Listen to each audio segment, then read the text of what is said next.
கர்த்தருக்குள் பிரியமானவர்களே, ஆகஸ்ட் 10 இன்றைய பனித்துளிகளின் தலைப்பானது பரலோகத்திற்கு ஒரு கடிதம். வசனம் 1 யோவான் 5வது அதிகாரம் 4வது வசனம். தேவனால் பிறப்பதெல்லாம் உலகத்தை ஜெயிக்கும்.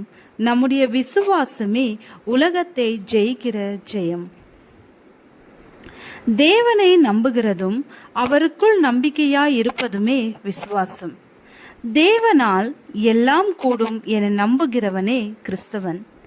ஜெர்மனி தேசத்திலுள்ள ஒரு ஏழை சிறுவன் பிரசித்தி பெற்ற கிறிஸ்தவ பள்ளி ஒன்றில் படிக்க விரும்பினான். அவனுக்கு தந்தை இல்லை, தாய்க்கு போதுமான பண வசதி இல்லை.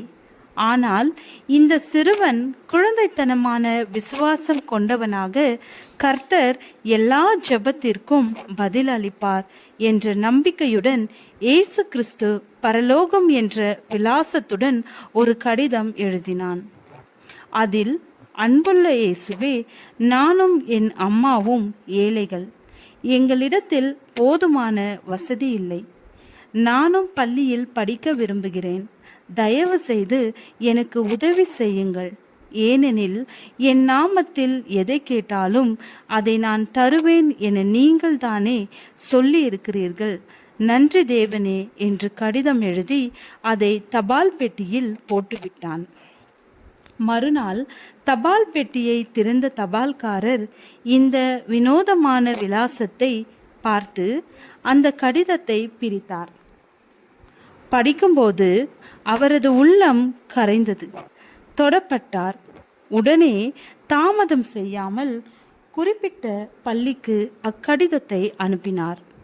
பள்ளியில் முதல்வர் நல்லெண்ணத்துடன் உதவ முன்வந்தார்.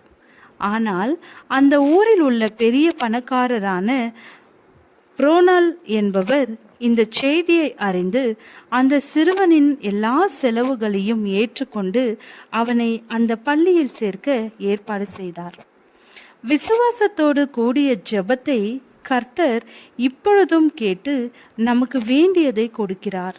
சிறு குழந்தையைப் போல் நாம் விசுவாசிக்கும் போது நம்முடைய எல்லா பிரச்சனைகளையும் கர்த்தர் தீர்த்து வைக்கிறார். எல்லா போராட்டத்திலும் வெற்றி காண செய்கிறார்.